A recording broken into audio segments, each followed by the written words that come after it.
हम सब के लिए और सभी देशवासियों के लिए इतना ही नहीं, विश्व के लोकतंत्र प्रेमी नागरिकों के लिए भी हमारे लिए ये बहुत ही गौरव का पल है। बड़े गर्व के साथ लोकतंत्र के उत्सव को मनाने का ये अवसर है।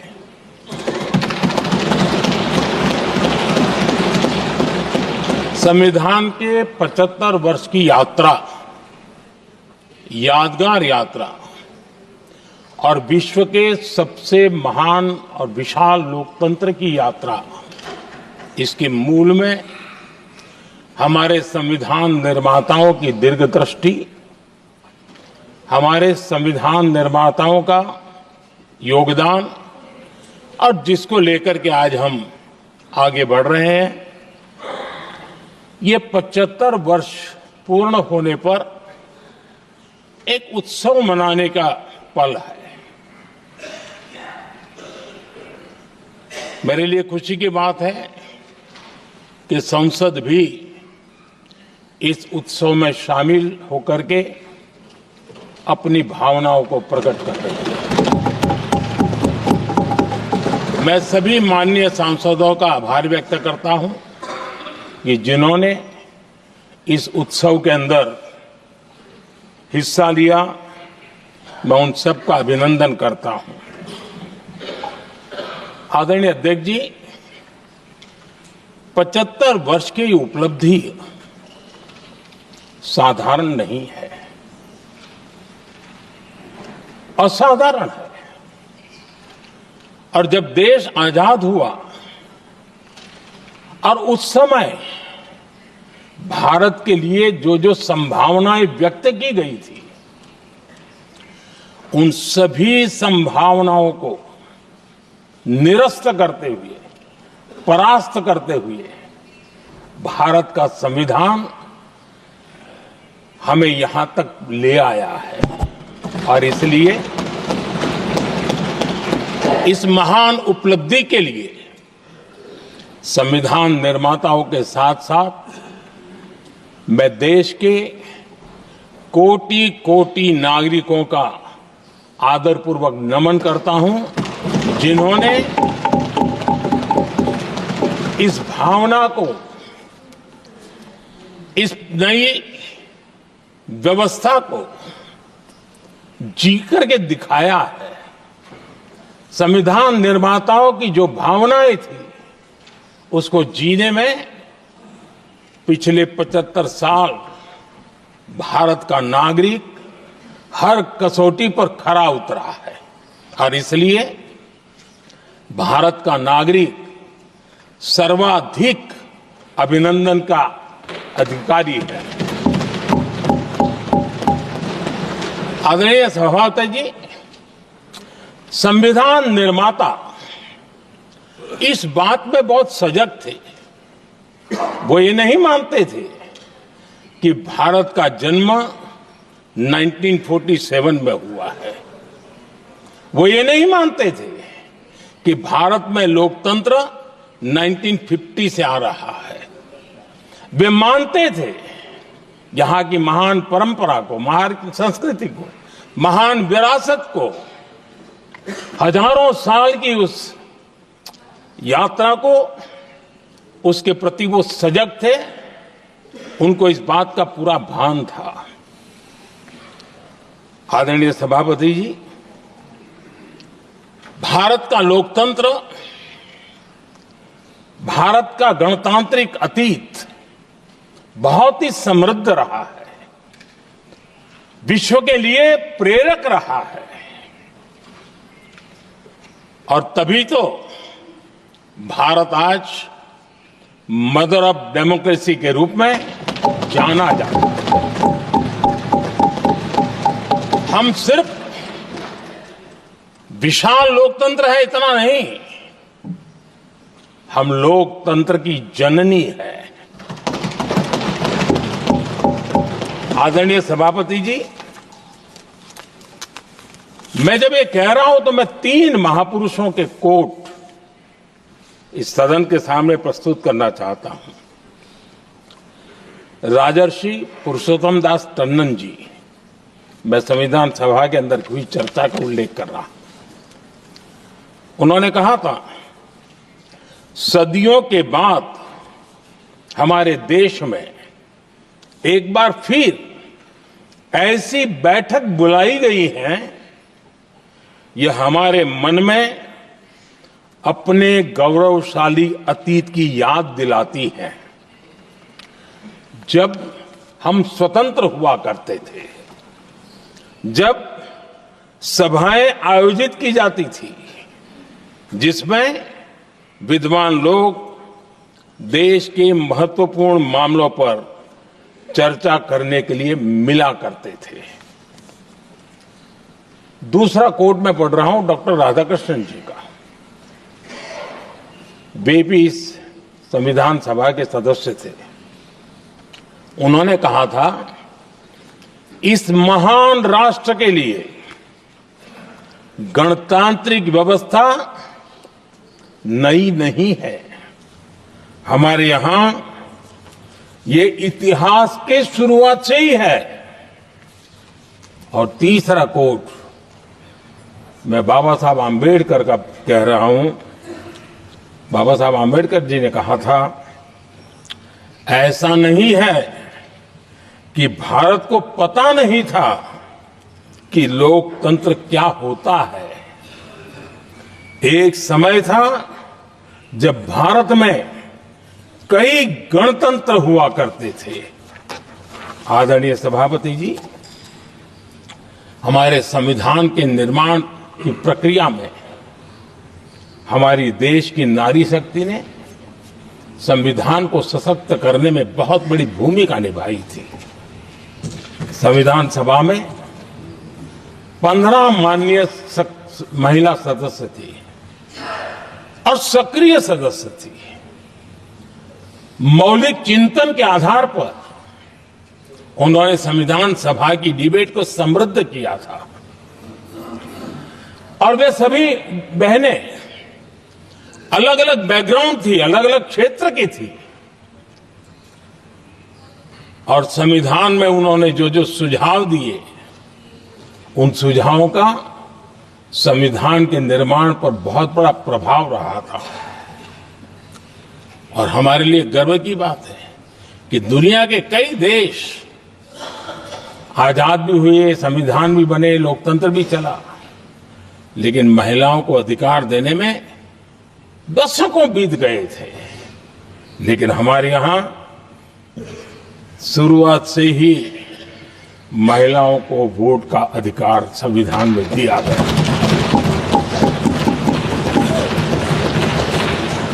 आदरणीय सभापति जी, जब G20 समिट हुई, उसी भावना को आगे बढ़ाते हुए, क्योंकि संविधान की भावना को लेकर के हम सब जीने वाले लोग हैं, हमने G20 की अध्यक्षता के दरमियान विश्व के सामने विमेन लेड डेवलपमेंट का विचार रखा। और विश्व के अंदर विमेन डेवलपमेंट से अब आगे जाने की जरूरत है। और इसलिए हमने विमेन लेड डेवलपमेंट की चर्चा को अंजाम दिया। इतना ही नहीं, हम सभी सांसदों ने मिलकर के एक स्वर से नारी शक्ति बंधन अधिनियम पारित करके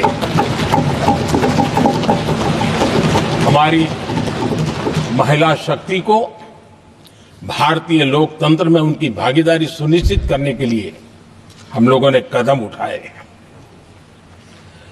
आदरणीय सभापति जी, आज हम देख रहे हैं हर बड़ी योजना के सेंटर में महिलाएं होती है।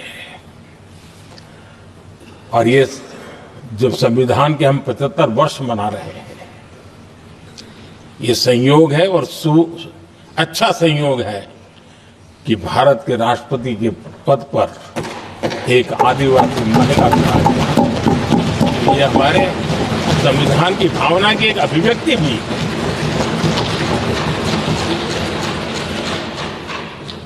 आदरणीय सभापति जी, इस सदन में भी लगातार हमारे महिला सांसदों की संख्या बढ़ रही है, उनका योगदान भी बढ़ रहा है। मंत्रिपरिषद में भी उनका योगदान बढ़ रहा है। आज सामाजिक क्षेत्र हो, राजनीतिक क्षेत्र हो, शिक्षा का क्षेत्र हो, खेलकूद का क्षेत्र हो, क्रिएटिव वर्ल्ड की दुनिया हो, जीवन के हर क्षेत्र में महिलाओं का योगदान, महिलाओं का प्रतिनिधित्व देश के लिए गौरव दिलाने वाला रहा है। विज्ञान के क्षेत्र में, खास करके स्पेस टेक्नोलॉजी में उनके योगदान की सराहना हर हिंदुस्तानी बड़े गर्व के साथ कर रहा है। और इन सब की सबसे बड़ी प्रेरणा हमारा संविधान है। आदरणीय सभापति जी, हमारा देश बहुत तेज गति से विकास कर रहा है। भारत बहुत ही जल्द विश्व की तीसरी बड़ी आर्थिक शक्ति बनने की दिशा में बहुत मजबूत कदम रख रहा है। और इतना ही नहीं, ये 140 करोड़ देशवासियों का संकल्प है कि जब हम आजादी की शताब्दी मनाएंगे, हम इस देश को विकसित भारत बना करके रहेंगे। ये हर भारतीय का संकल्प है, ये हर भारतीय का सपना है। लेकिन इस संकल्प से सिद्धि के लिए सबसे बड़ी आवश्यकता है, वो है भारत की एकता। हमारा संविधान भी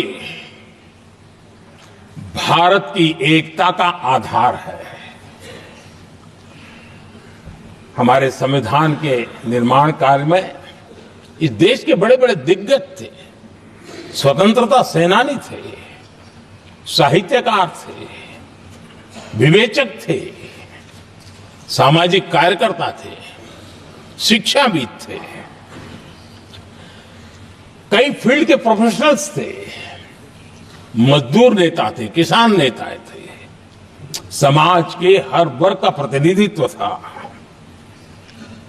और सबके सब भारत की एकता के प्रति बहुत ही संवेदनशील थे। जीवन के भिन्न भिन्न क्षेत्र से आए हुए, देश के अलग अलग भूभाग से आए हुए सभी लोग इस बात के प्रति सजग थे और बाबा साहब अंबेडकर जी ने चेताया था। मैं बाबा साहब का कोट पढ़ रहा हूं।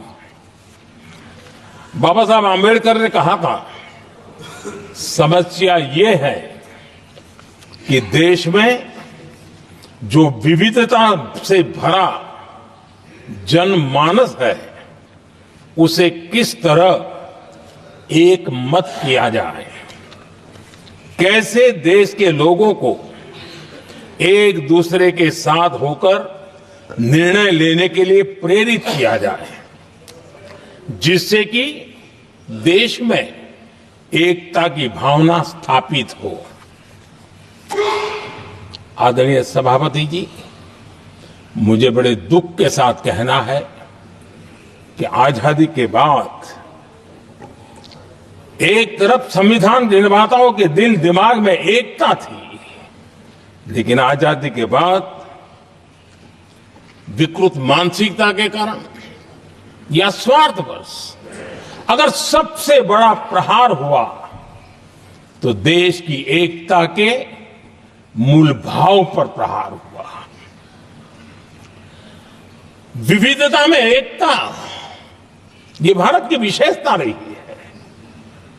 हम विविधता को सेलिब्रेट करते हैं और इस देश की प्रगति भी विविधता को सेलिब्रेट करने में है। लेकिन गुलामी की मानसिकता में पले बड़े लोगों ने, भारत का भला न देख पाने वाले लोगों ने, और जिनके लिए हिंदुस्तान 1947 में ही पैदा हुआ ये जो धारणा बननी थी, उनके लिए वो विविधता में विरोधाभास ढूंढते रहे। इतना ही नहीं, विविधता के इस अमूल्य खजाना है हमारा, उसको सेलिब्रेट करने के बजाय उस विविधता में ऐसे जहरीले बीज बोने के प्रयास करते रहे ताकि देश की एकता को चोट पहुंचे। आदरणीय सभापति जी, हमें विविधता का उत्सव हमारे जीवन का अंग बनाना होगा और वही बाबा साहब आंबेडकर को सच्ची श्रद्धांजलि होगी। आदरणीय सभापति जी, मैं संविधान के प्रकाश में ही मेरी बातों को रखना चाहता हूं और इसलिए अगर आप हमारी नीतियों को देखेंगे, पिछले 10 साल देश की जनता ने हमें जो सेवा करने का मौका दिया है, हमारी निर्णयों की प्रक्रिया को देखेंगे तो भारत की एकता को मजबूती देने का निरंतर हम प्रयास करते रहे हैं। आर्टिकल 370 देश की एकता में रुकावट बना पड़ा था, दीवार बना पड़ा था। देश की एकता हमारी प्राथमिकता थी, जो कि हमारी संविधान की भावना थी और इसलिए धारा 370 को हमने जमीन पर काट दिया, क्योंकि देश की एकता हमारी प्राथमिकता है। आदरणीय सभापति जी, इस इतने बड़े विशाल देश में अगर आर्थिक रूप से हमें आगे बढ़ना है, हमारी व्यवस्थाओं को और विश्व को भी निवेश के लिए आना है, तो भारत में अनुकूल व्यवस्थाएं चाहिए और उसी में से हमारे देश में एक लंबे अरसे तक जीएसटी को लेकर के चर्चा चलती रही। मैं समझता हूं इकोनॉमिक यूनिटी के लिए जीएसटी ने बहुत बड़ी भूमिका अदा की है। उस समय पहले की सरकार का भी कुछ योगदान है। वर्तमान समय में हमको इसको आगे बढ़ाने का अवसर मिला और हमने इसको किया और वो भी वन नेशन वन टैक्स उस भूमिका को आगे बढ़ा रहा है। आदरणीय सभापति जी, हमारे देश में राशन कार्ड गरीब के लिए बहुत बड़ी मूल्यवान दस्तावेज रहा है, लेकिन गरीब अगर एक राज्य से दूसरे राज्य जाता था तो गरीब कुछ भी उसके प्राप्त करने का हकदार नहीं बनता था। इतना बड़ा देश पर उसका किसी भी कोने में जाए उसका उतना ही अधिकार है। एकता के उस भाव को मजबूत करने के लिए हमने one nation one ration card की बात को मजबूत किया। आदरणीय सभापति जी, देश के गरीब को, देश के सामान्य नागरिक को अगर मुफ्त में इलाज मिले तो गरीबी से लड़ने की उसकी ताकत अनेक गुना बढ़ जाती है।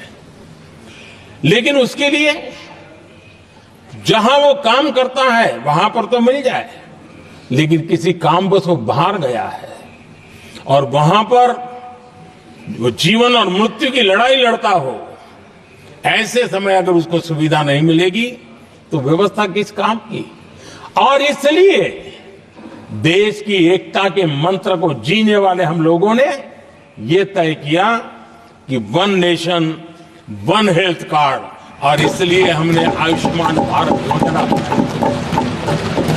आज बिहार के दूर दराज क्षेत्र का व्यक्ति भी अगर पुणे में कुछ काम कर रहा है और अचानक बीमार हो गया तो उसके लिए आयुष्मान कार्ड होना बहुत इनफ है, उसकी सेवा मिल सकती है। आदरणीय सभापति जी, हम जानते हैं देश में कई बार ऐसा हुआ कि देश के एक हिस्से में बिजली थी लेकिन बिजली सप्लाई नहीं हो रही थी और उसके कारण दूसरे इलाके में अंधेरा था। और पिछली सरकार में हमने विश्व के अंदर भारत की बदनामी हेडलाइन से हुआ करती थी अंधेरे की, वो दिन हमने देखे हैं और तब जाकर के एकता के मंत्र को लेकर के संविधान की भावना को जीने वाले हम लोगों ने वन नेशन वन ग्रिड को परिपूर्ण कर दिया और इसलिए आज बिजली के प्रवाह को निर्विरोध रूप से हिंदुस्तान के हर कोने में ले जाया जा सकता है। आदरणीय सभापति जी, हमारे देश में इंफ्रास्ट्रक्चर में भी भेदभाव की बू आती रही है। हमने उसे मिटा करके देश की एकता को ध्यान में रखते हुए, एक संतुलित विकास को ध्यान में रखते हुए हमने उस भेदभाव, उस भावना को खत्म करके एकता को मजबूत किया। हमने नॉर्थ ईस्ट हो या जम्मू कश्मीर हो, हिमालय की गोद के इलाके हो या रेगिस्तान के सटे हुए इलाके हो, हमने पूरी तरह इंफ्रास्ट्रक्चर को एक सामर्थ्य देने का प्रयास किया है ताकि एकता के भाव को अभाव में से कारण कोई दूरी पैदा न हो, उसमें से बदलने का हमने काम किया। आदरणीय सभापति जी, युग बदल चुका है और हम नहीं चाहते हैं कि डिजिटल के क्षेत्र में हैव्स एंड हैव्स नॉट की स्थिति बन जाए। देश के लिए समान रूप से, और इसलिए दुनिया के अंदर बड़े गर्व के साथ हम कहते हैं कि भारत का जो डिजिटल इंडिया की जो सक्सेस स्टोरी है, उसका एक कारण है हमने टेक्नोलॉजी को डेमोक्रेटाइज करने का प्रयास किया है और उसी का भाग है कि हमारे संविधान निर्माताओं ने हमें दिशा दिखाई है कि हमने ऑप्टिकल फाइबर हिंदुस्तान की हर पंचायतों तक ले जाने का प्रयास किया है ताकि भारत की एकता को मजबूती देने में हमें ताकत मिले। आदरणीय सभापति जी, हमारा संविधान की अपेक्षा है एकता की और इसी को ध्यान में रखते हुए हमने मातृभाषा के महात्म्य को स्वीकारा है। मातृभाषा को दबा करके हम देश के जनमानस को संस्कारित नहीं कर सकते और इसलिए हमने न्यू एजुकेशन पॉलिसी में भी मातृभाषा को बहुत बल दिया है और अब मेरे देश का गरीब का बच्चा भी मातृभाषा में डॉक्टर इंजीनियर बन सकता है, क्योंकि हमारा संविधान सबसे पीछे है, उनकी सबसे दरकार करने का हमें आदेश देता है। इतना ही नहीं, हमने क्लासिकल लैंग्वेज की दिशा में भी कई लैंग्वेजेस जो जिनका हक बनता था उनको हमने उस स्थान पर रख करके हमने उनका सम्मान किया था। देश भर में एक भारत श्रेष्ठ भारत का अभियान देश के एकता को मजबूत, नई पीढ़ी को वो संस्कारित करने का काम हमारी तरफ से चल रहा है। आदरणीय सभापति जी, काशी तमिल संगमम और तेलुगु काशी संगमम यह आज एक बहुत बड़ा इंस्टीट्यूशनलाइज हुआ है और समाज के निकटता को मजबूती देने का एक सांस्कृतिक प्रयास भी हमारा चलता रहा है, क्योंकि उसका कारण यही है कि संविधान की मूल धारा में भारत की एकता का महात्म्य स्वीकार किया गया है और उसको हमें बल देना चाहिए। आदरणीय सभापति जी, संविधान के आज 75 वर्ष हो रहे हैं, लेकिन हमारे यहां तो 25 वर्ष का भी महत्व होता है, 50 वर्ष का भी महत्व होता है, 60 साल का भी महत्व होता है। जरा हम इतिहास की तरफ नजर करें कि संविधान यात्रा के इन महत्वपूर्ण पड़ाव का क्या हुआ था। जब देश संविधान के 25 वर्ष पूरे कर रहा था, उसी समय हमारे देश में संविधान को नोच लिया गया, इमरजेंसी आपातकाल लाया गया।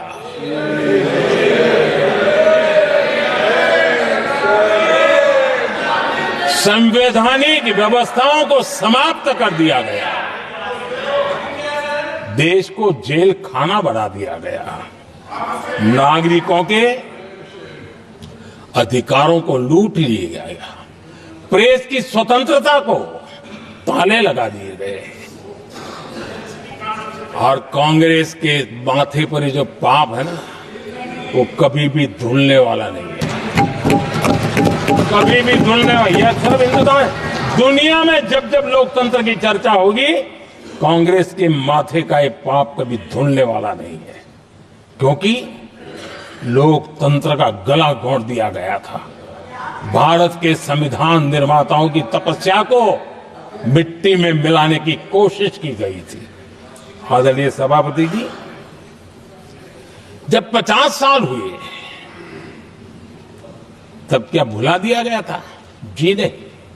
अटल बिहारी वाजपेयी जी की सरकार थी और 26 नवंबर को 2000 देश भर में संविधान का 50वां वर्ष मनाया गया था। अटल बिहारी वाजपेयी जी ने प्रधानमंत्री के नाते राष्ट्र को एक विशेष संदेश दिया था। एकता, जनभागीदारी, साझेदारी, उसके महत्व पर बल देते हुए उन्होंने संविधान की भावना को जीने का प्रयास किया था। जनता को जगाने का भी प्रयास किया था। और अध्यक्ष जी, जब देश संविधान का 50 वर्ष मना रहा था और जब 50 वर्ष की पूर्णाहुति हुई तो ये मेरा भी सौभाग्य था कि मुझे भी संविधान की प्रक्रिया से मुख्यमंत्री बनने का अवसर मिल गया। और मैं जब मुख्यमंत्री था उसी कार्यकाल में संविधान के 60 साल हुए और तब मैंने तय किया था मुख्यमंत्री के नाते कि हम गुजरात में संविधान के 60 साल मनाएंगे। और इतिहास में पहली बार ऐसा हुआ है जब संविधान के ग्रंथ को हाथी पर बनाई हुई अंबाड़ी में रखा गया उस विशेष व्यवस्था में रखा गया।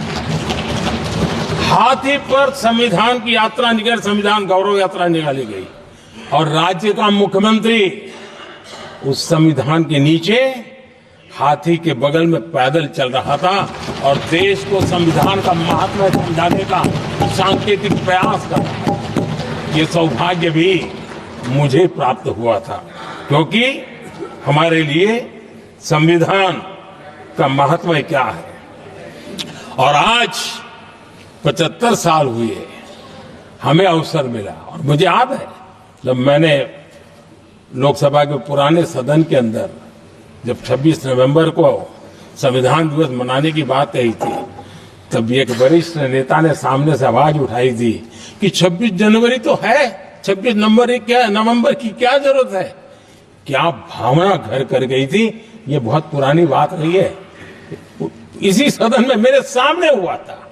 लेकिन आदरणीय सभापति जी, मेरे लिए खुशी की बात है कि इस विशेष सत्र में अच्छा होता, संविधान की शक्ति, संविधान की विविधताओं पर चर्चा होती, नई पीढ़ी को काम आता। लेकिन हर एक की अपनी अपनी मजबूरियां होती है, हर कोई अपना दुख किसी न किसी रूप में प्रकट करता रहता है। कईयों ने अपनी विफलताओं का दुख प्रकट किया है। अच्छा होता दलगत भावनाओं से उठ करके देश हित में संविधान की चर्चा हुई होती तो एक समृद्धि मिलती अनेक देश की नई पीढ़ी को। आदरणीय सभापति जी, मैं तो संविधान के प्रति विशेष आदर का भाव व्यक्त करना चाहूंगा कि संविधान की भावना थी कि मेरे जैसे अनेक लोग जो यहां पहुंच नहीं पाते, कि संविधान था जिसके कारण हम पहुंच पाए। क्योंकि हमारा कोई बैकग्राउंड नहीं था, हम यहां तक कैसे आते। ये संविधान का सामर्थ्य था, जनता जनार्दन के आशीर्वाद थे। इतना बड़ा दायित्व, और मेरे जैसे बहुत लोग यहाँ भी हैं जिनका ऐसा कोई बैकग्राउंड नहीं है, यही एक सामान्य परिवार से आए हैं और आज संविधान ने हमें यहाँ तक पहुंचाया है। और ये भी कितना बड़ा सौभाग्य है कि हमें देश ने इतना स्नेह दिया, एक बार नहीं, दो बार नहीं, 3 बार। ये हमारे संविधान के बिना संभव नहीं था। आदरणीय सभापति जी,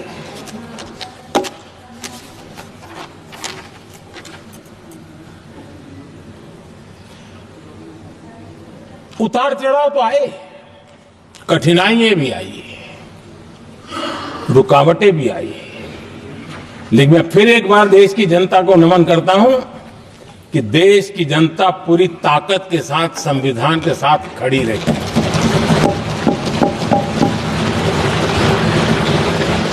आदरणीय सभापति जी, मैं आज यहां किसी की व्यक्तिगत आलोचना करना नहीं चाहता हूं, लेकिन तथ्यों को देश के सामने रखना जरूरी है और इसलिए मैं तथ्यों को रखना चाहता हूं। कांग्रेस के एक परिवार ने संविधान को चोट पहुंचाने में कोई कोर कसर नहीं छोड़ी है।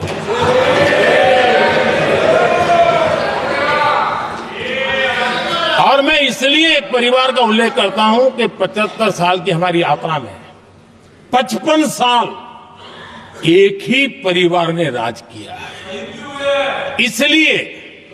इसलिए देश को क्या क्या हुआ है ये जानने का अधिकार है और इस परिवार के कुविचार, कुरीति, कुनीति, इसकी परंपरा निरंतर चल रही है। हर स्तर पर इस परिवार ने संविधान को चुनौती दी।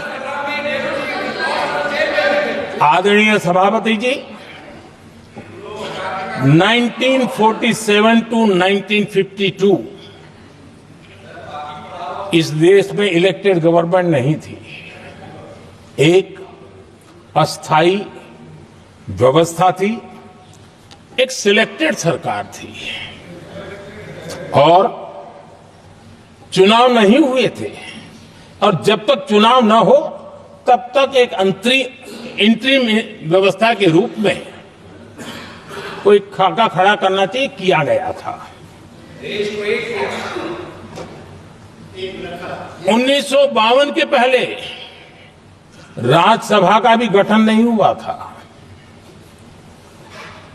राज्यों में भी कोई चुनाव नहीं थे, जनता का कोई आदेश नहीं था। उसके बावजूद भी और अभी तो संविधान निर्माताओं ने इतना मंथन करके संविधान बनाया था। 1951 में जबकि चुनी हुई सरकार नहीं थी, उन्होंने ऑर्डिनेंस करके संविधान को बदला और किया क्या? अभिव्यक्ति की आजादी पर हमला कर दिया गया।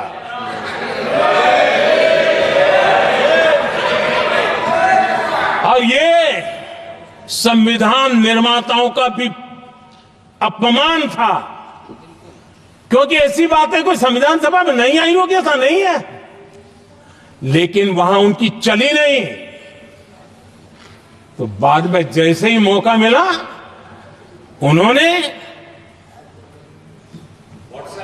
अभिव्यक्ति की इस आजादी को,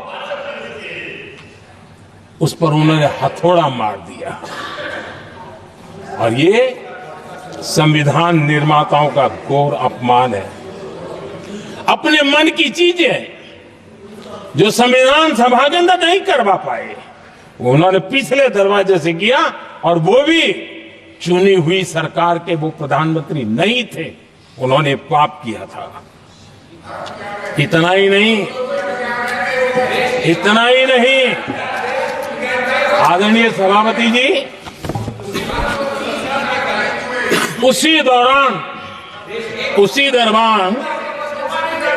उस समय के प्रधानमंत्री पंडित नेहरू जी ने मुख्यमंत्रियों को एक चिट्ठी लिखी थी।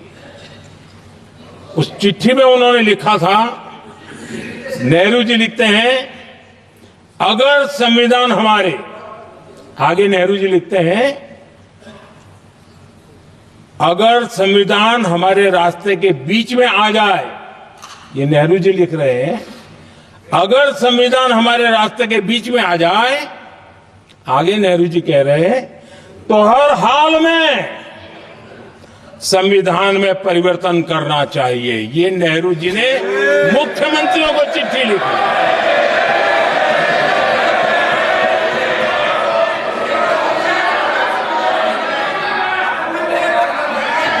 और आदरणीय सभापति जी, ये भी देखिए 1951 में ये पाप किया गया, लेकिन देश चुप नहीं था। उस समय राष्ट्रपति डॉक्टर राजेंद्र प्रसाद जी ने चेताया ये गलत हो रहा है। उस समय स्पीकर पद पर बैठे हुए हमारे स्पीकर महोदय ने भी पंडित जी को कहा गलत कर रहे हो।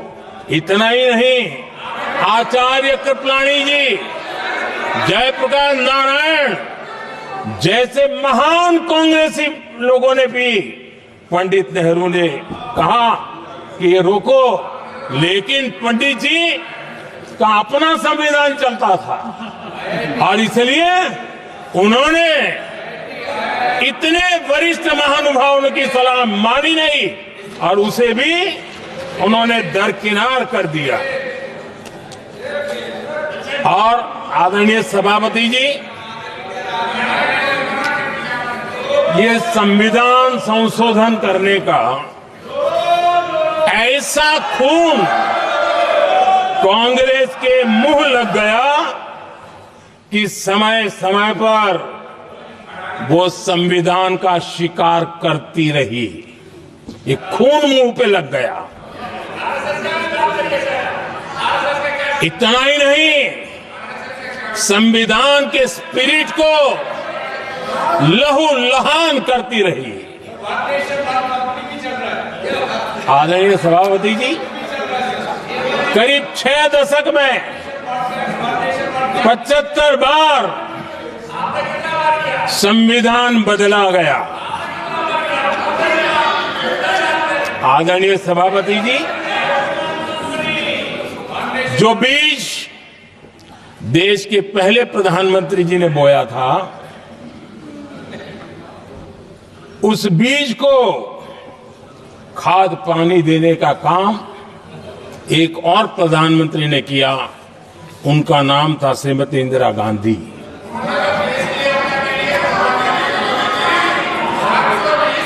जो पाप पहले प्रधानमंत्री करके गए और जो खून लग गया था 1971 में, सुप्रीम कोर्ट का एक फैसला आया था। उस सुप्रीम कोर्ट के फैसले को संविधान बदल करके पलट दिया गया और 71 में ये संविधान संशोधन किया गया था। और क्या था, उन्होंने हमारे देश की अदालत के पंख काट दिए थे और यहां पर तो किया था कि संसद संविधान के किसी भी आर्टिकल में जो मर्जी पड़े वो कर सकती है और अदालत उसकी तरफ देख भी नहीं सकती है। अदालत के सारे अधिकारों को छीन लिया गया था। ये पाप 1971 में उस समय की प्रधानमंत्री श्रीमती इंदिरा गांधी ने किया था।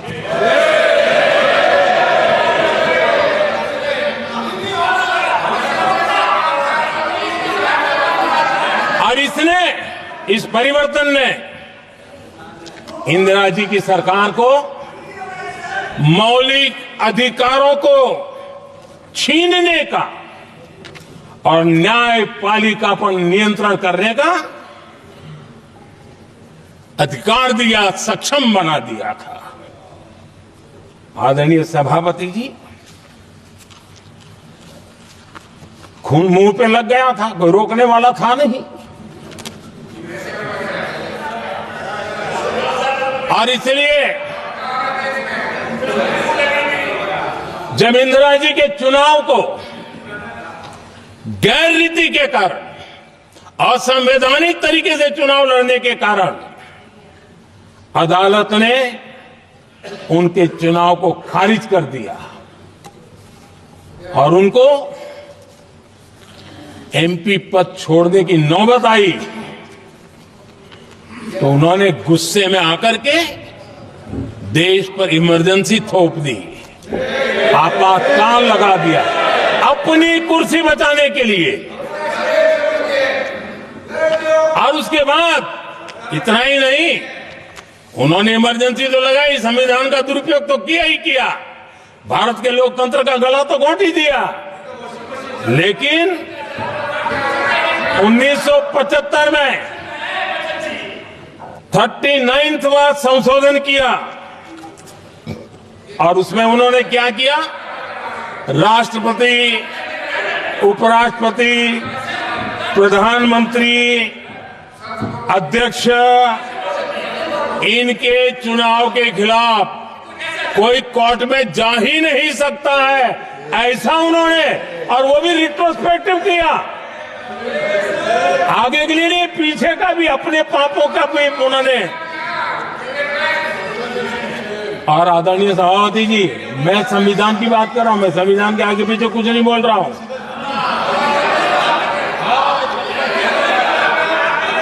आदरणीय सभापति जी,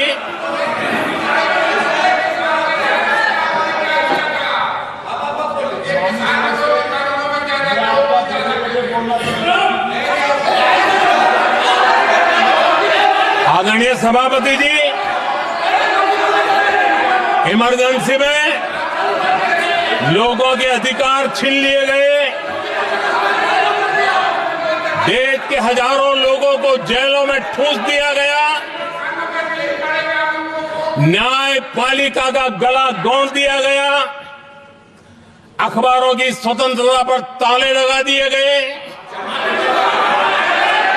इतना ही नहीं, कमिटेड जुडिशरी, इस विचार को उन्होंने पूरी ताकत दी। और इतना ही नहीं, जिस जस्टिस एचआर खन्ना ने उनके चुनाव में उनको खिलाफ जो जजमेंट दिया था, वो इतना गुस्सा भरा था कि जब जस्टिस एचआर खन्ना, जो सीनियरिटी के आधार पर सुप्रीम कोर्ट के चीफ जस्टिस बनने थे, जिन्होंने संविधान के सम्मान करते हुए उस स्पिरिट से इंदिरा जी को सजा दी थी, उन्होंने मुख्य न्यायाधीश नहीं बनने दिया।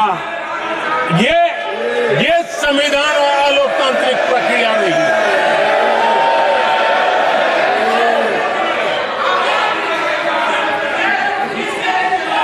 आदरणीय सभापति जी, यहां भी ऐसे कई दल बैठे हैं जिनके मुखिया भी सारे जेल में हुआ करते थे। ये इनकी मजबूरी है कि वहां जाके बैठे हैं, उनको भी जेलों में ठूस दिया गया था। आदरणीय सभापति जी, देश पर जुल्म तांडव चल रहा था, निर्दोष लोगों को जेलों में ठूस दिया जाता था, लाठियां बरताई जाती थी, कई लोग जेलों में मौत के शरण हो गए थे, और एक निर्दयी सरकार संविधान को चूर चूर करती रही थी। आदरणीय सभापति जी, ये परंपरा यहां नहीं रुकी। जो परंपरा नेहरू जी ने शुरू की थी, जिसको दूसरे प्रधानमंत्री जी इंदिरा जी ने आगे बढ़ाया, क्योंकि खून मुंह पे लग गया था, और इसलिए राजीव गांधी जी प्रधानमंत्री बने। उन्होंने संविधान को एक और गंभीर झटका दे दिया। सबको समानता, सबको समानता, सबको न्याय, उस भावना को चोट पहुंचाई। आदरणीय सभापति जी, आपको मालूम है, सुप्रीम कोर्ट ने शाहबानो का जजमेंट दिया था। एक भारत की महिला को न्याय देने का काम संविधान की मर्यादा और स्पिरिट के आधार पर देश की सुप्रीम कोर्ट ने दिया था। एक वृद्ध महिला को उसका हक मिला था सुप्रीम कोर्ट से, लेकिन उस समय के प्रधानमंत्री राजीव गांधी ने शाह बानो की उस भावना को, सुप्रीम कोर्ट की उस भावना को नकार दिया और उन्होंने वोट बैंक की राजनीति के खातिर संविधान की भावना को बलि चढ़ा दिया और कट्टरपंथियों के सामने सर झुकाने का काम कर दिया। उन्होंने न्याय के लिए तड़प रही एक वृद्ध महिला को साथ देने के बजाय उन्होंने कट्टरपंथियों का साथ दिया। संसद में कानून बना करके सुप्रीम कोर्ट के निर्णय को फिर एक बार पलट दिया गया। आदरणीय सभापति जी, बात वहां से नहीं अटकी है। नेहरू जी ने शुरू किया, इंदिरा जी ने आगे बढ़ाया और राजीव जी ने भी उसको ताकत दी, खाद पानी देने का काम किया। क्यों? संविधान के साथ खिलवाड़ करने का लहू उनके मुंह लग गया। आदरणीय सभापति जी, अगली पीढ़ी भी इसी खिलवाड़ में जुड़ी पड़ी है। एक किताब को मैं कोट कर रहा हूं, उस किताब में जो लिखा गया है और उसमें प्रधानमंत्री उस समय के मेरे पहले जो प्रधानमंत्री थे उनको कोट किया है। उन्होंने कहा है, मुझे यह स्वीकार करना होगा कि पार्टी अध्यक्ष सत्ता का केंद्र है। ये मनमोहन सिंह जी ने कहा है, जो किताब में लिखा गया है। मुझे यह स्वीकार करना होगा कि पार्टी अध्यक्ष सत्ता का केंद्र है। सरकार पार्टी के प्रति जवाबदेह है। इतिहास में पहली बार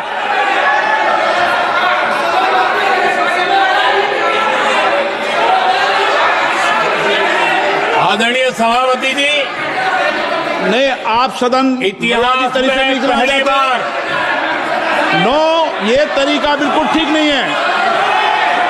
सदन के नेता बोल रहे हैं, आपको मर्यादा रखनी चाहिए। ऐसे सदन नहीं चलेगा इस तरीके से, गलत तरीका आपका ये। माननीय प्रधानमंत्री जी, आदरणीय सभापति जी, इतिहास में पहली बार संविधान को ऐसी गहरी चोट पहुंचा दी गई। संविधान निर्माताओं ने चुनी हुई सरकार और चुने हुए प्रधानमंत्री की कल्पना तक ही हमारा संविधान था, लेकिन इन्होंने तो प्रधानमंत्री के ऊपर एक गैर संवैधानिक, और जिसने कोई शपथ भी नहीं लिया था, नेशनल एडवाइजरी काउंसिल पीएमओ के भी ऊपर बैठा दिया। पीएमओ के ऊपर अघोषित दर्जा दे दिया गया।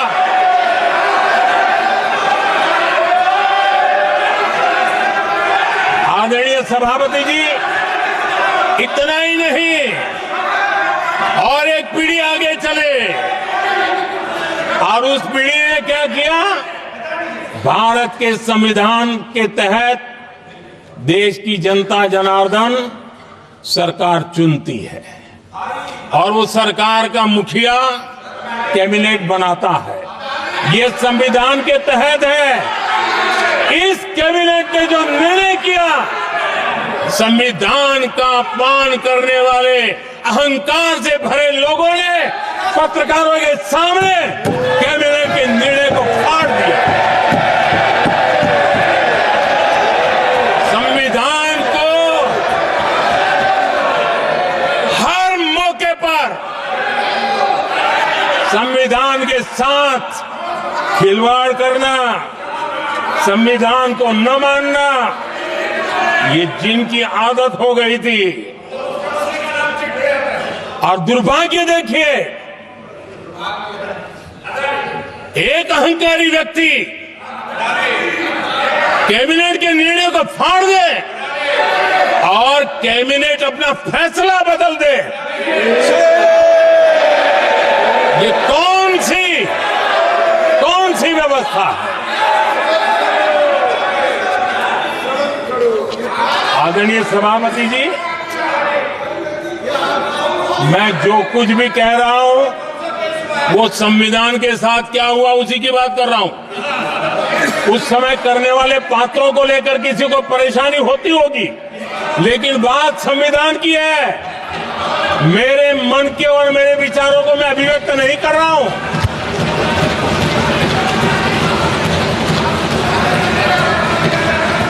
आदरणीय सभापति जी, कांग्रेस ने निरंतर संविधान की अवमानना की, संविधान के महत्व को कम किया।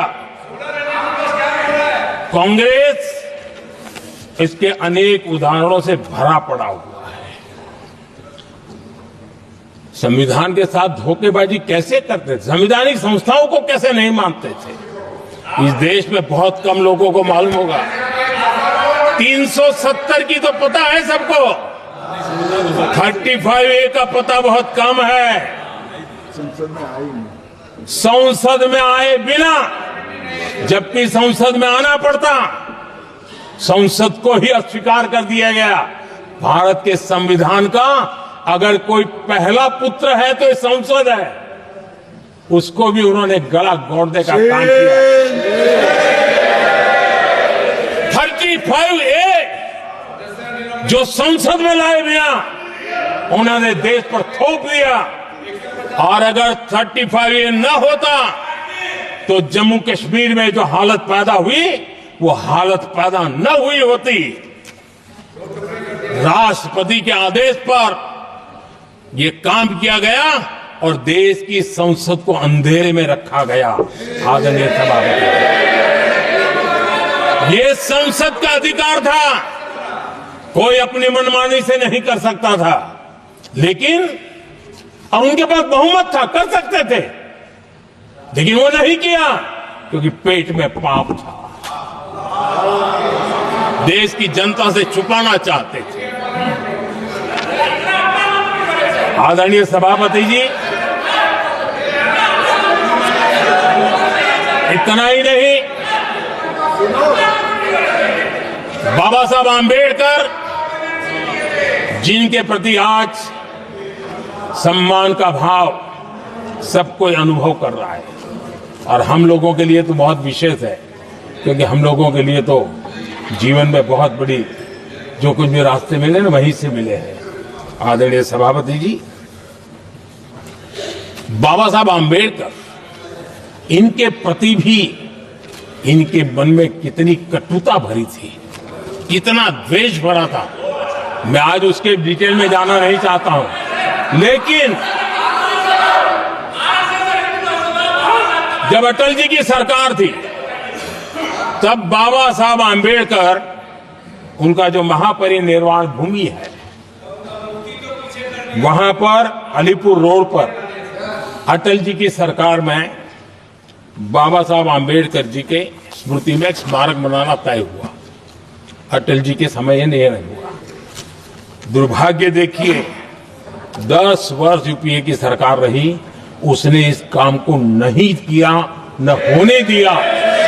बाबा साहब आंबेडकर का जब हमारी सरकार आई, बाबा साहब आंबेडकर के प्रति हमारा श्रद्धा होने के कारण हमने अलीपुर रोड पर बाबा साहब मेमोरियल बनाया और उसका काम किया। आदरणीय सभापति जी, दिल्ली में जब बाबा साहब आंबेडकर के 1992 में, उस समय चंद्रशेखर जी कुछ समय थे, तब एक निर्णय किया गया था, आंबेडकर इंटरनेशनल सेंटर यही जनपद के पास 40 साल तक वो कागज पे ही पड़ा रहा, नहीं किया गया। और तब जाकर के 2015 में हमारी सरकार आई और हमने आकर के इस काम को पूरा किया। बाबा साहब को भारत रत्न देने का काम भी जब कांग्रेस सत्ता से बाहर गई तब संभव हुआ। इतना ही नहीं, आदरणीय सभापति जी, बाबा साहब आम्बेडकर के 125 साल तो हमने पूरी दुनिया में बनाए थे, विश्व के 120 देशों में बनाने का काम किया था। लेकिन जब बाबा साहब आम्बेडकर की शताब्दी थी तब अकेली बीजेपी की सरकार थी मध्य प्रदेश में। सुंदरलाल जी पटवा हमारे मुख्यमंत्री जी थे और महू में जहां बाबा साहब आम्बेडकर जी का जन्म हुआ था उसको एक स्मारक के रूप में पुनर्निर्माण करने का काम सुंदरलाल पटवा जी जब मुख्यमंत्री थे तब मध्य प्रदेश में हुआ था। शताब्दी के समय भी उनके साथ यही किया गया था। आदरणीय सभापति जी,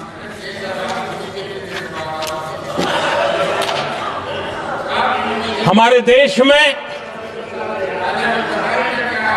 बाबा साहब आम्बेडकर एक दीर्घदृष्टा थे। समाज के दबे कुचले लोगों को मुख्य धारा में लाने के लिए वो प्रतिबद्ध थे और एक लंबे सोच के साथ भारत को अगर विकसित होना है तो भारत का कोई अंग दुर्बल नहीं रहना चाहिए, ये चिंता बाबा साहब को सताती थी।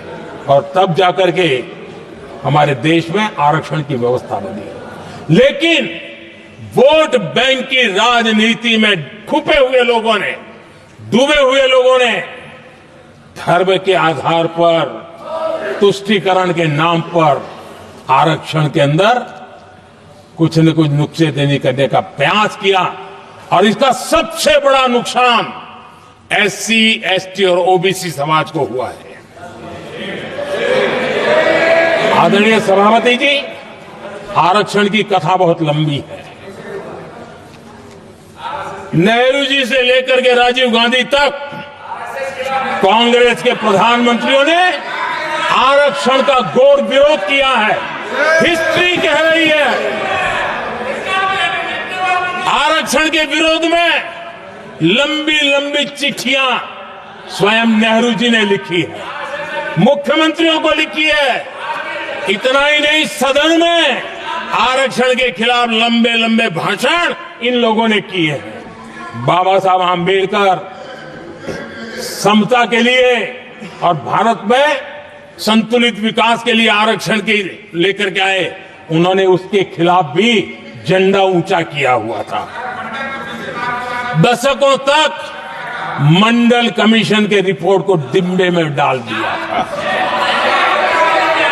जब कांग्रेस को देश ने हटाया, जब कांग्रेस गई, तब जाकर के ओबीसी को आरक्षण मिला। तब तक ओबीसी को आरक्षण नहीं मिला। ये कांग्रेस का पाप है। अगर उस समय मिला होता तो आज देश के अनेक पदों पर ओबीसी समाज के लोग भी देश की सेवा करते, लेकिन नहीं करने दिया, नहीं होने दिया। ये पाप इन्होंने किया था। आदरणीय सभापति जी, जब हमारे यहां संविधान का निर्माण चल रहा था, तब संविधान निर्माताओं ने धर्म के आधार पर आरक्षण होना चाहिए कि नहीं होना चाहिए, इस विषय पर घंटों तक, दिनों तक गहन चर्चा की है, विचार विमर्श किया है और सबका मत बना है कि भारत जैसे देश की एकता और अखंडता के लिए धर्म के, संप्रदाय के आधार पर आरक्षण नहीं हो सकता है। सुविचारित मत था, ऐसा नहीं कि भूल गए थे, रह गया था। सोच विचार कर तय किया गया था कि भारत की एकता और अखंडता के लिए संप्रदाय और धर्म के आधार पर यह नहीं होगा। लेकिन कांग्रेस ने सत्ता सुख के लिए, सत्ता भूख के लिए, अपनी वोट बैंक को खुश करने के लिए धर्म के आधार पर आरक्षण का नया खेल खेला है, जो संविधान की भावना के खिलाफ है। इतना ही नहीं, दे भी दिया कुछ जगह पे और सुप्रीम कोर्ट से झटके लग रहे हैं। और इसलिए अब दूसरे बहाने से बहाने बता रहे हैं, ये करेंगे वो करेंगे। मन में साफ है, धर्म के आधार पर आरक्षण देना चाहते हैं, इसलिए खेल खेले जा रहे हैं। संविधान निर्माताओं के भावनाओं पर गहरी चोट करने का ये निर्लज्ज प्रयास है। आदरणीय सभापति जी, आदरणीय सभापति जी,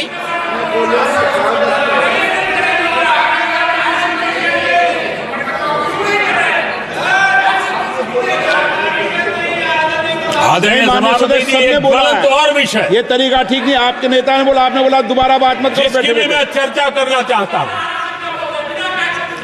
और वो ज्वलंत विषय समान नागरिक संहिता, यूनिफॉर्म सिविल कोड। ये विषय भी संविधान सभा के ध्यान बाहर नहीं था। संविधान सभा ने यूनिफॉर्म सिविल कोड को लेकर के लंबी चर्चा की, गहन चर्चा की, और उन्होंने बहस के बाद निर्णय किया कि अच्छा होगा कि जो भी सरकार चुन करके आए वो उसका निर्णय करे और देश में यूनिफॉर्म सिविल कोड लागू करे। ये संविधान सभा का आदेश था।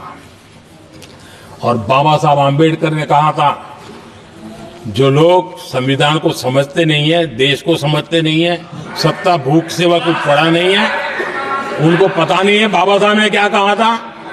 बाबा साहब ने कहा था, धार्मिक आधार पर बने, ये मैं बाबा साहब की बात कर रहा हूं, इतना वीडियो कट करके घुमाना मत। आदरणीय सभापति जी, बाबा साहब ने कहा था, धार्मिक आधार पर बने पर्सनल लॉ को खत्म करने की बाबा साहब ने जोरदार वकालत की थी। उस समय के सदस्य के.एम. मुंशी जी ने कहा था, समान नागरिक संहिता को राष्ट्र की एकता और आधुनिकता के लिए अनिवार्य बताया था। कमा मुंशी जी ने। सुप्रीम कोर्ट ने भी कई बार कहा है कि देश में यूनिफॉर्म सिविल कोड जल्द से जल्द लाना चाहिए। सरकारों को आदेश दिए हैं सुप्रीम कोर्ट ने, और उसी संविधान की भावना को ध्यान में रखते हुए, संविधान निर्माताओं की भावनाओं को ध्यान में रखते हुए हम पूरी ताकत से लगे हुए हैं सेक्युलर सिविल कोड के लिए। और आज कांग्रेस के लोग संविधान निर्माताओं की भावना का भी, सुप्रीम कोर्ट की भावना का भी अनादर कर रहे हैं, क्योंकि उनकी राजनीति को सूट नहीं करता है। उनके लिए संविधान वो पवित्र ग्रंथ नहीं है, उनके लिए एक हथियार है राजनीति का। खेल खेलने का हथियार बना दिया। लोगों को डराने के लिए संविधान को हथियार बनाया जाता है। आदरणीय सभापति जी, और ये कांग्रेस पार्टी, उनको तो संविधान शब्द भी उनके मुंह में शोभा नहीं देता है। इसलिए जो अपनी पार्टी के संविधान को नहीं मानते हैं, जिन्होंने अपनी पार्टी के संविधान को कभी स्वीकार नहीं किया है, क्योंकि संविधान को स्वीकार करने के लिए एक लोकतांत्रिक स्पिरिट लगता है, जो जिनकी रगों में नहीं है।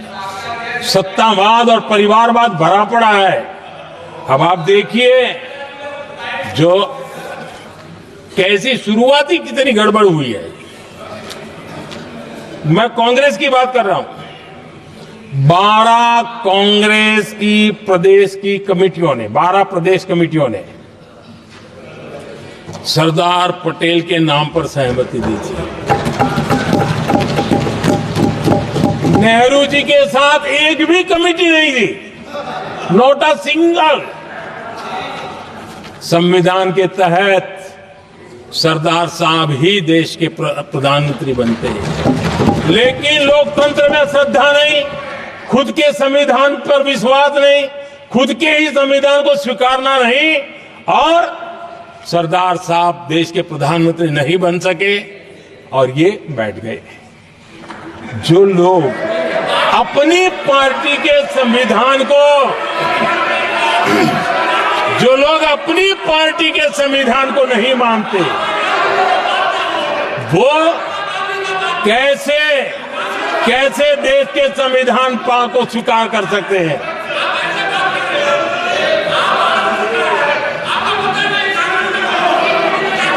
आदरणीय सभापति जी, जो लोग संविधान में लोगों के नाम ढूंढते रहते हैं, मैं जरा बताना चाहता हूं, कांग्रेस पार्टी के एक अध्यक्ष हुआ करते थे और वो अति पिछड़े समाज से आते थे। अति पिछड़े, पिछड़े भी नहीं, अति पिछड़े समाज से आते हुए उनके अध्यक्ष श्रीमान सीताराम केसरी जी, कैसा अपमान किया गया। कहते हैं बाथरूम में बंद कर दिया गया, उठा करके फुटपाथ पर फेंक दिया गया। अपनी पार्टी के संविधान में ऐसा कभी नहीं लिखा गया, लेकिन अपनी पार्टी के संविधान को न मानना, लोकतंत्र की प्रक्रिया को न मानना, और पूरी कांग्रेस पार्टी पर एक परिवार ने कब्जा कर लिया, लोकतंत्र को नकार दिया। आदरणीय सभापति जी,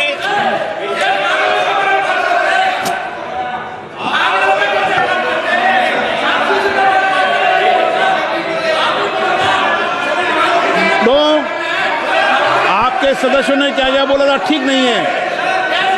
आप जब सदन के नेता बोल रहे हैं तो सदन की मर्यादा को रखो, आदरणीय सभापति जी को बनाओ। संविधान के साथ खिलवाड़ करना, संविधान के स्पिरिट को तहस नहस करना, ये कांग्रेस की रगों में रहा है। हमारे लिए संविधान, उसकी पवित्रता, उसकी शुचिता हमारे लिए सर्वोपरि है। और ये शब्दों में नहीं है, जब जब हमें कसौटी पर कसा गया है, हम तप करके निकले हुए लोग हैं।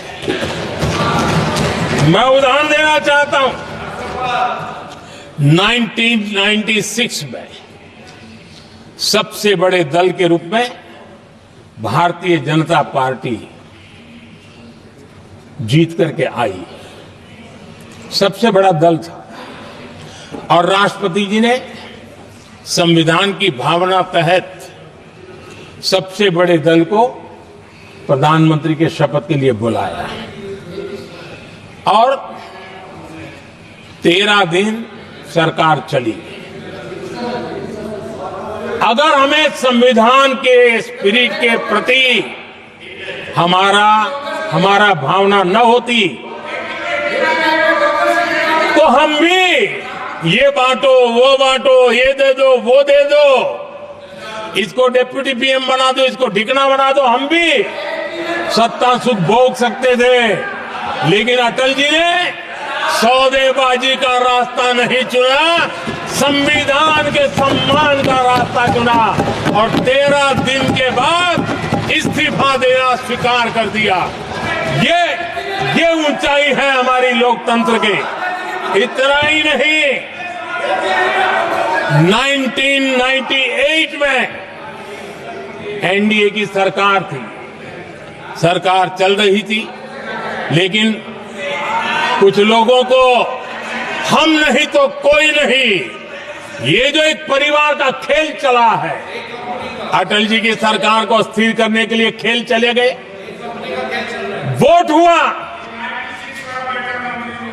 खरीद फरोख्त तब भी हो सकती थी, बाजार में माल तब भी बिकता था।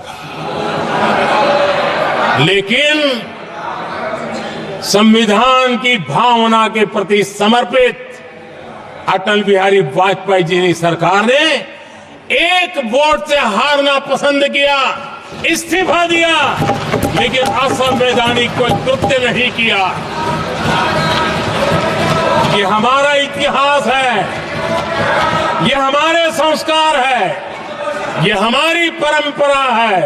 और दूसरी तरफ अदालत ने भी जिस पर थप्पा मार दिया, कैश फॉर वोट का कांड, एक लघुमती सरकार को बचाने के लिए संसद में नोटों के ढेर साक्ष्य के रूप में रखे गए, असंवैधानिक तरीका। सरकार बचाने के लिए भारत के लोकतंत्र की भावना को बाजार बना दिया गया, वोट खरीदे गए। आदरणीय सभापति जी, 90 के दशक में कई सांसदों को रिश्वत देने का पाप, यह संविधान की भावना थी कि 140 करोड़ वासियों के मन में जो लोकतंत्र पनपा है, उस लोकतंत्र के साथ यह खिलवाड़। कांग्रेस के लिए सत्ता सुख, सत्ता की भूख, यही एकमात्र कांग्रेस का इतिहास है, कांग्रेस का वर्तमान है। आदरणीय सभापति जी, 2014 के बाद एनडीए को सेवा का मौका मिला, संविधान और लोकतंत्र को मजबूती मिली। ये पुरानी जो बीमारियों थी, उस बीमारी से मुक्ति का हमने एक अभियान चलाया। बीते 10 साल यहां से पूछा गया, हमने भी संविधान संशोधन किए। जी हां, हमने भी संविधान संशोधन किए हैं, देश की एकता के लिए, देश की अखंडता के लिए, देश के उज्जवल भविष्य के लिए और संविधान की भावना के प्रति पूर्ण समर्पण के साथ किए हैं। हमने संविधान संशोधन किया, क्यों किया? इस देश का ओबीसी समाज तीन दशक से ओबीसी कमीशन को संवैधानिक दर्जा देने के लिए मांग कर रहा है। सम्मान के लिए, उसको संवैधानिक दर्जा देने के लिए हमने संविधान संशोधन किया है। हमें गर्व है ये करने का। समाज के दबे कुचले लोगों को उनके साथ खड़े होना, ये हम अपना कर्तव्य मानते हैं, इसलिए संविधान संशोधन किया। आदरणीय सभापति जी, इस देश में एक बहुत बड़ा वर्ग था, वो किसी भी जाति में क्यों न जन्मा हो, लेकिन गरीबी के कारण अवसरों को वो पा नहीं सकता था, आगे बढ़ नहीं सकता था। और इसलिए उसने असंतोष की ज्वाला भड़क रही थी और सबकी मांग रहती थी, कोई निर्णय नहीं करता था। हमने संविधान संशोधन किया, सामान्य जन के गरीब परिवार के 10% आरक्षण का किया, और ये पहला आरक्षण का संशोधन था। देश में कोई विरोध का स्वर नहीं उठा, हर किसी ने प्यार से उसको स्वीकार किया। संसद ने भी सहमति के साथ पारित किया, क्योंकि समाज की एकता की उसमें ताकत पड़ी थी, संविधान की भावनाओं का भाव पड़ा था, सबने सहयोग किया था, तब जाकर के हुआ था। आदरणीय सभापति जी, जी हां, हमने भी संविधान में संशोधन किए हैं, लेकिन हमने संविधान में संशोधन किया महिलाओं को शक्ति देने के लिए। संसद और विधानसभा में और संसद का पुराना भवन गवाह है, जब देश महिलाओं को आरक्षण देने के लिए आगे बढ़ रहा था और कानून यानी बिल पेश हो रहा था, तब उन्हीं का एक साथी दल वेल में आता है, कागज छीन लेता है, फाड़ देता है और सदन स्थगित हो जाता है और 40 साल तक विषय लटका रहता है। और वो आज उनके मार्गदर्शक है, जिन्होंने देश की महिलाओं के साथ अन्याय किया, वो उनके मार्गदर्शक है।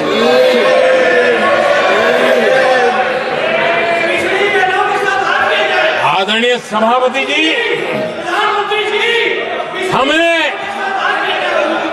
हमने संविधान संशोधन किया, हमने देश की एकता के लिए किया। बाबा साहब आम्बेडकर का संविधान 370 की दीवार के कारण जम्मू कश्मीर की तरफ देख भी नहीं सकता था। हम चाहते थे बाबा साहब आम्बेडकर का संविधान हिंदुस्तान के हर हिस्से में लगना चाहिए और इसलिए बाबा साहब को श्रद्धांजलि भी देनी थी, देश की एकता को मजबूत करना था। हमने संविधान संशोधन किया, डंके की चोट पर किया और 370 को हटाया और भारत की सुप्रीम कोर्ट ने भी अब तो उसको मोहर लगा दी है। आदरणीय सभापति जी, हमने 370 का हटाने के लिए संशोधन किया। हमने ऐसे कानून भी बनाए। जब देश का विभाजन हुआ, महात्मा गांधी समेत देश के वरिष्ठ नेताओं ने सार्वजनिक रूप से कहा था कि पड़ोस के जो हमारे देश हैं, जहां जो माइनॉरिटीज है, वो जब भी संकट में आएगी तो उनकी चिंता ये देश करेगा। गांधी जी ने का वचन था, जो उनके नाम पर सत्ता पर चढ़ जाते थे उन्होंने तो पूरा नहीं किया। हमने सीएए ला करके उसको पूरा किया। वो कानून हमने लाया, हमने किया है और गर्व के साथ आज भी हम उसको ओन कर रहे हैं, मुंह नहीं छुपाते हैं, क्योंकि देश के संविधान की भावना के साथ मजबूती के साथ खड़े रहने का हमने काम किया।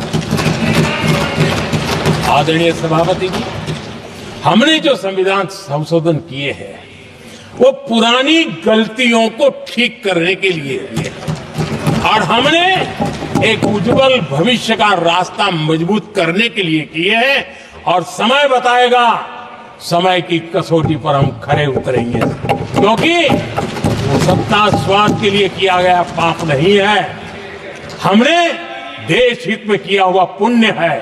और इसलिए हमें जो सवाल पूछते हैं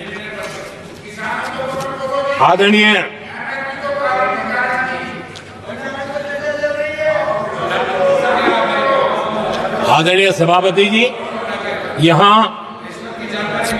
संविधान पर अनेक भाषण हुए, अनेक विषय उठाए गए।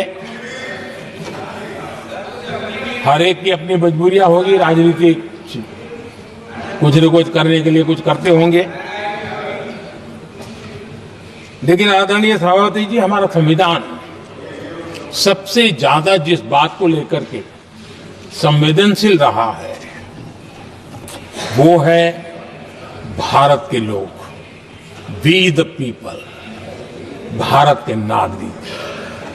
संविधान उनके लिए है, उनके हितों के लिए है, उनके कल्याण के लिए है, उनकी गरिमा के लिए है और इसलिए संविधान भारत के कल्याणकारी राज्य के लिए हमें दिशा निर्देश देता है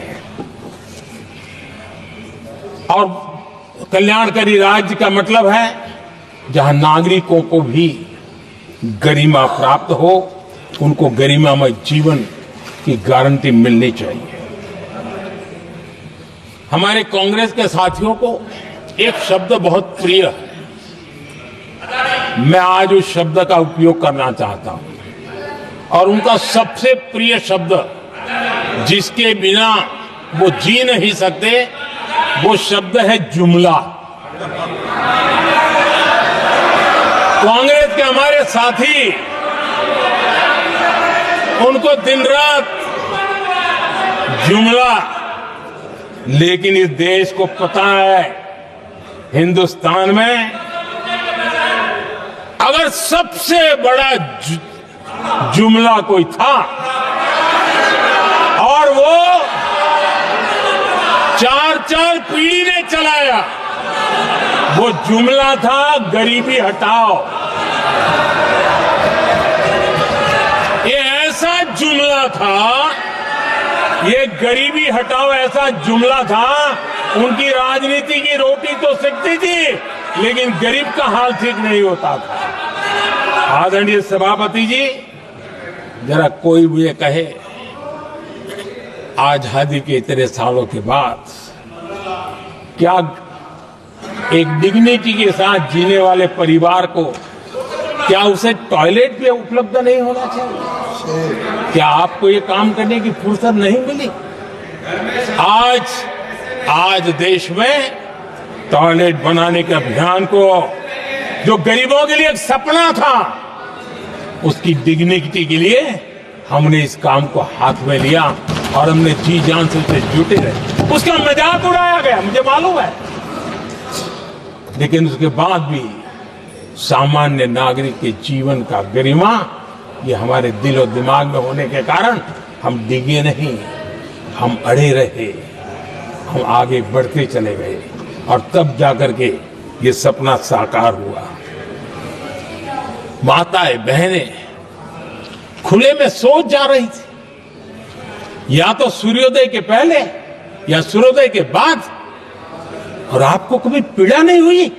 और उसका कारण यह था कि आपने गरीबों को और गरीबी को टीवी में देखा है, अखबार की सुर्खियों में देखा है, आपको गरीब की जिंदगी का पता नहीं, वरना आप इसके साथ ऐसा जुल्म नहीं करते। आदरणीय सभापति जी, इस देश की 80% जनता पीने के शुद्ध पानी के लिए तरसती रही। क्या मेरा संविधान हमें रोकता था? क्या संविधान तो ये चाहता था कि सामान्य मानवीय की सुविधाओं को ध्यान दिया जाए। आदरणीय सभापति जी, ये काम भी हमने बड़े समर्पण भाव से आगे बढ़ाया है। आदरणीय सभापति जी, इस देश की करोड़ों माताएं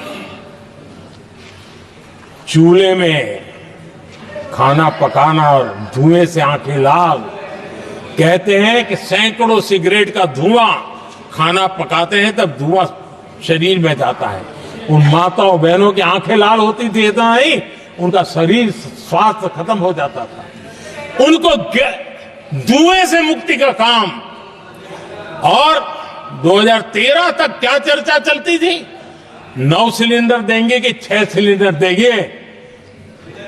इस देश ने देखते ही देखते हर घर तक गैस का सिलेंडर पहुंचा दिया, क्योंकि हमारे लिए हर नागरिक 70 साल के बाद जो बेसिक सुविधाएं हैं उसकी तरफ।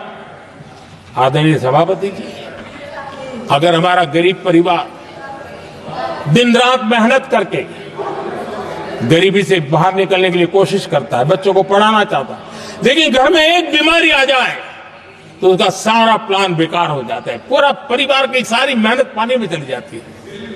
क्या इन गरीब परिवारों के इलाज के लिए कुछ आप सोच नहीं सकते थे? 50-60 करोड़ देशवासियों को मुफ्त इलाज मिले। संविधान की उस भावना का आदर करते हुए हमने आयुष्मान योजना को लागू किया, और आज देश के 70 साल के ऊपर के किसी भी वर्ग के क्यों न हो, उनके लिए भी हमने व्यवस्था की।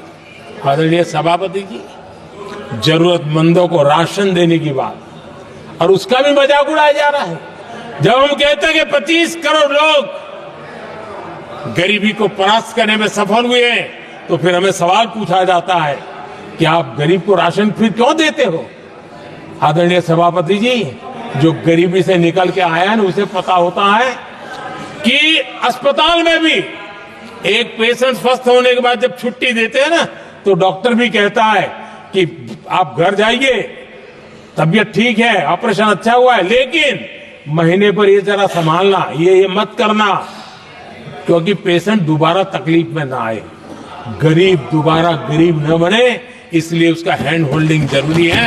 और इसलिए हम मुफ्त राशन दे रहे हैं। उसकी मजाक मत उड़ाओ, क्योंकि हमें गरीबी से जो बाहर निकला है उसको दोबारा गरीबी में जाने नहीं देना है, और जो अभी भी गरीबी में है उसे हमें गरीबी से बाहर लाना है। आदरणीय सभापति जी, हमारे देश में गरीबों का नाम पर जो जुमले चले, उसी गरीबों के नाम पर बैंकों का राष्ट्रीयकरण किया गया गरीबों के नाम पर। लेकिन 2014 तक इस देश के 50 करोड़ नागरिक ऐसे थे जिन्होंने बैंक का दरवाजा तक नहीं देखा था। आदरणीय सभापति जी, गरीब को बैंक में प्रवेश तक नहीं था, ये पाप आपने किया। और आज 50 करोड़ गरीबों के बैंक खाते खोल करके हमने बैंक के दरवाजे गरीबों के लिए खोल दिए।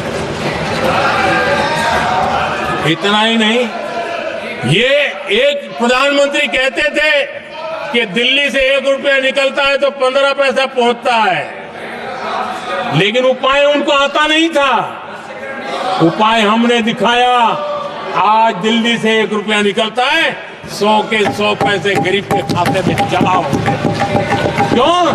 हमने बैंक का सही इस्तेमाल क्या करना, बैंक का सही उपयोग क्या करना। माननीय सदस्य मोबाइल नहीं देखें।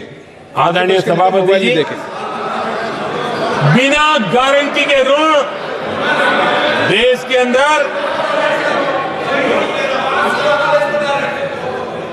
जिन लोगों को बैंक के दरवाजे तक जाने की इजाजत नहीं थी, आज स्थापित सरकार का संविधान के प्रति जो समर्पण है ना, आज बिना गारंटी वो बैंक से लोन ले सकता है। ये ताकत हमने गरीब को दी है। आदरणीय सभापति जी, गरीबी हटाओ का जुमला इसी के कारण जुमला बन करके रह गया। गरीब को इस मुश्किल से मुक्ति मिले, ये हमारा बहुत बड़ा मिशन है और ये हमारा संकल्प है, और हम इसके लिए दिन रात एक कर रहे हैं। जिनको कोई नहीं पूछता, इनको मोदी पूजता है। आदरणीय सभापति जी, दिव्यांगजन हर दिन संघर्ष करता, हमारा दिव्यांगजन अब जाकर के हमारे दिव्यांग को फ्रेंडली इंफ्रास्ट्रक्चर मिले, उसकी व्हीलचेयर आगे तक जाए, ट्रेन के डिब्बे तक जाए। ये व्यवस्था दिव्यांगजन के लिए करने का हमारे दिल में तब आया क्योंकि समाज के दबले कुचले वंचित लोगों की चिंता करना हमारे मन में था, तब हुआ। आदरणीय सभापति जी, आप मुझे बताइए, एक तो भाषा के नाम पर झगड़ा करना तो सिखा दिया आपने, लेकिन मेरे दिव्यांगजनों के साथ कितना अन्याय किया। जो हमारे यहां साइनेज लैंग्वेज जो है, साइन लैंग्वेज की जो व्यवस्था है, खास करके मूक बधिर के लिए, अब दुर्भाग्य ऐसा देश का कि असम में जो भाषा सिखाई जाए, उत्तर प्रदेश में दूसरी सिखाई जाए, उत्तर प्रदेश में सिखाई जाए, महाराष्ट्र में तीसरी सिखाई जाए। हमारे दिव्यांगजनों के लिए एक साइन लैंग्वेज का होना बहुत जरूरी था। आजादी के 7 दशक बाद भी उनको उन दिव्यांगजनों की याद नहीं आई। एक कॉमन साइन लैंग्वेज बनाने का काम हमने किया, जो आज देश के मेरे सभी दिव्यांग भाई बहनों के लिए काम आ रही है। आदरणीय सभापति जी, गुमंतु और अर्ध गुमंतु जन समूह समाज का इसके ऊपर पूछने वाला नहीं था। उनके कल्याण के लिए वेलफेयर बोर्ड बनाने का काम हमने किया, क्योंकि संविधान की प्राथमिकता है लोग। हमें उसको दर्जा देने का काम किया है। आदरणीय सभापति जी, हर कोई रेहड़ी पटरी के लोगों से जानता है, हर मोहल्ले में, हर इलाके में, हर फ्लैट में, हर सोसाइटी में सुबह होते ही वो रेहड़ी पटरी वाला आकर के मेहनत करके और लोगों का जीवन चलाने में मदद करता है। उसको बेचारे को 12-12 घंटे काम करे, रेहड़ी भी किसी से किराए पर ले ले, किसी से ब्याज से पैसा ले, किसी से सामान खरीदे, शाम को ब्याज खाओ पैसा ले जाए, बड़ा मुश्किल से अपने बच्चों के लिए ब्रेड का टुकड़ा ले जा सके। ये हालत थी। ये हमारी सरकार ने है रेहड़ी पटरी वालों के लिए स्वनिधि योजना बना करके बैंक से उनको बिना गारंटी लोन देने का शुरू किया, और आज उसके कारण, वो स्वनिधि योजना के कारण वो तीसरे राउंड तक पहुंचा है और अधिकतम लोन बैंक से उसको सामने से मिल रही है। उसकी प्रतिष्ठा का और उसका विस्तार हो रहा है, विकास भी हो रहा है। आदरणीय सभापति जी, इस देश में हम में से कोई ऐसा नहीं होगा जिसको विश्वकर्मा की जरूरत न पड़ती हो। समाज की व्यवस्था की एक बहुत बड़ी व्यवस्था बनी थी, सदियों से चली आ रही थी, लेकिन विश्वकर्मा साथियों के लिए कभी पूछा नहीं गया। हमने विश्वकर्मा के कल्याण के लिए योजना बनाई, बैंक से लोन लेने की व्यवस्था की, उनको नई ट्रेनिंग देने की व्यवस्था की, उनको आधुनिक टूल देने की व्यवस्था की, नई डिजाइन से काम बनाने की चिंता की, और उसको हमने मजबूत बनाने का काम किया। आदरणीय सभापति जी, ट्रांसजेंडर जिसको परिवार ने धुतकार दिया, जिसको समाज ने धुतकार दिया, जिसकी कोई चिंता करने वाला नहीं था, ये हमारी सरकार है कि इसको भी भारत के संविधान ने हक दिए हैं उस ट्रांसजेंडर के अधिकारों के लिए कानून और व्यवस्थाएं बनाने का काम किया। उनको गरिमापूर्ण जीवन मिले, उनके अधिकारों की सुरक्षा के लिए हमने काम किया। आदरणीय सभापति जी, हमारे आदिवासी समाज इतनी सारी बातें करते, मुझे तो याद है मैं जब गुजरात का मुख्यमंत्री बना तो हमारे यहाँ उमरगांव से अंबाजी तक एक पूरा बेल्ट, गुजरात का पूर्वी हिस्सा पूरा आदिवासी बेल्ट, और एक कांग्रेस के मुख्यमंत्री आदिवासी रह चुके थे। इतने सालों के बाद भी उस पूरे इलाके में एक भी साइंस स्ट्रीम की स्कूल नहीं थी। मेरे आने से पहले एक भी साइंस स्ट्रीम की स्कूल नहीं थी। अगर साइंस स्ट्रीम की स्कूल नहीं है तो कितनी आरक्षण की बातें करो, वो बेचारा इंजीनियर और डॉक्टर कैसे बन सकता है। ये मैंने उस इलाके में काम किया और वहां साइंस स्ट्रीम की स्कूलें, आपको वहां यूनिवर्सिटीज बन गई है। लेकिन यानी राजनीति की चर्चा करना, संविधान के अनुरूप काम न करना, ये जिनकी सत्ता भूख है ना, उसका हमने आदिवासी समाज में भी जो अति पिछड़े लोग हैं, और उसमें मैं राष्ट्रपति जी का आभार व्यक्त करता हूं, उन्होंने मेरा काफी मार्गदर्शन किया। राष्ट्रपति महोदया ने मेरा मार्गदर्शन किया और उसमें से पीएम जनमन योजना बनी। हमारे देश में बिखरे बिखरे आदिवासी समाज के छोटे छोटे समूह हैं जो आज भी उनको कोई सुविधा प्राप्त नहीं हुई थी। हमने ढूंढ ढूंढ करके, संख्या बहुत कम है, वोट की राजनीति में उनकी तरफ देखने वाला कोई नहीं था, लेकिन मोदी है जो आखिर को भी समझता है। और इसलिए हमने उनके लिए पीएम जनमन योजना के द्वारा उनके विकास की। आदरणीय सभापति जी, जैसे समाजों में उनके विकास संतुलित होना चाहिए, पिछड़े से पिछड़ा व्यक्ति को भी संविधान अवसर देता है, जिम्मेवारी भी सरकार को देता है, उसी प्रकार से कोई भी विभाग भी, कोई हमारा ज्योग्राफिकल इलाका भी वो पीछे नहीं रहना चाहिए। और हमारे देश में किया क्या, 60 साल के दरमियान 100 डिस्ट्रिक्ट आइडेंटिफाई करके कह दिया कि ये तो बैकवर्ड डिस्ट्रिक्ट है, और बैकवर्ड डिस्ट्रिक्ट का ऐसा लेवल लग गया कि किसी की ट्रांसफर होती थी तो कहता था पनिशमेंट पोस्टिंग, तो कोई जिम्मेवार अफसर जाता ही नहीं था, और उनकी तरह हमने पूरी स्थिति को बदल दिया। हमने एस्पिरेशनल डिस्ट्रिक्ट का एक कल्पना रखी और 40 पैरामीटर पर ऑनलाइन रेगुलर मॉनिटरिंग करते रहे, और आज एस्पिरेशनल डिस्ट्रिक्ट उस राज्य के अच्छे जिलों की बराबरी करने लग गए और कुछ तो नेशनल एवरेज की बराबरी करने लगे। भूभाग भी पीछे न रहे, कोई जिला अब इसको आगे ले गए करके हमने 500 ब्लॉक को एस्पिरेशनल ब्लॉक बना करके उनके डेवलप पर स्पेशल फोकस करने की दिशा में हम काम कर रहे हैं। आदरणीय सभापति जी, मैं हैरान हूं जो लोग बड़ी बड़ी कथाएं सुनाते हैं। क्या इस देश में आदिवासी समाज 1947 के बाद आया क्या राम और कृष्ण थे तब आदिवासी समाज था नहीं था? जो आदिवासी समाज को आदि पुरुष वीर पुरुष हम कहते हैं, लेकिन आजादी के कई दशकों के बाद भी इतना बड़ा आदिवासी समूह, उनके लिए अलग मंत्रालय नहीं बनाया गया। पहली बार अटल बिहारी वाजपेयी की सरकार आई और उन्होंने अलग आदिवासी मंत्रालय बनाया, अलग आदिवासी विकास और विस्तार के लिए बजट दिया।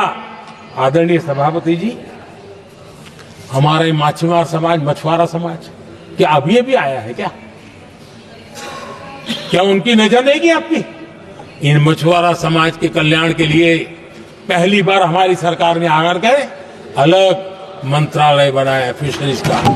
उनके कल्याण के लिए अलग से हमने बजट दिया, समाज के इस तबके भी चिंता की। आदरणीय सभापति जी, मेरे देश का छोटा किसान, उसके जीवन में सहकारिता एक मुख्य अंग है।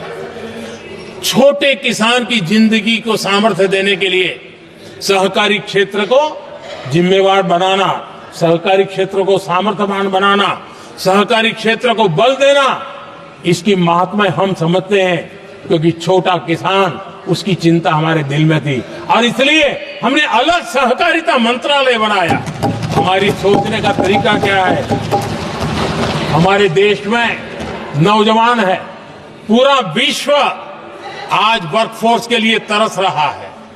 देश में डेमोग्राफिक डिवीजन लेना है तो हमारे इस वर्कफोर्स को स्किल बनाना चाहिए।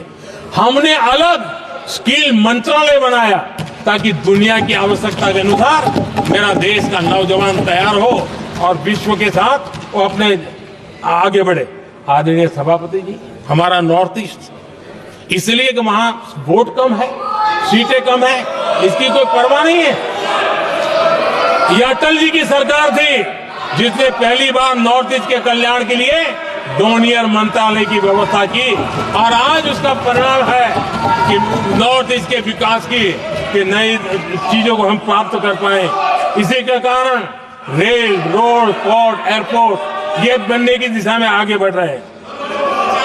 आदरणीय सभापति जी, आज भी दुनिया के देशों में लैंड रिकॉर्ड के लेकर के समृद्ध देशों को भी कई संकट। हमने गांव के हर सामान्य व्यक्ति को अपना लैंड रिकॉर्ड, उसके घर की मालिकीन का हक के कागज नहीं है, उसके गांव उसको बैंक से लोन चाहिए हो, कहीं बाहर जाए तो कोई कब्जा कर लिया, एक स्वामित्व योजना बनाई और देश के गांव के ऐसे समाज के दबे कुचले लोगों को वो कागज हम दे रहे हैं जिसके कारण उसका मालिकी हक बन रहा है। वो स्वामित्व योजना एक बहुत बड़ा दिशा दे रही है। आदरणीय सभापति जी, इन सारे कामों के कारण पिछले 10 वर्ष में हमने जो प्रयास किया, हमने जिस प्रकार से गरीब को मजबूती देने का काम किया है, हमने जिस प्रकार से गरीब के अंदर एक नया आत्मविश्वास पैदा किया है और एक सही दिशा में चलने का परिणाम है कि आज इतने कम समय में मेरे देश के 25 करोड़ मेरे गरीब साथी गरीबी को परास्त करने में सफल हुए और हमें इस बात का गर्व है।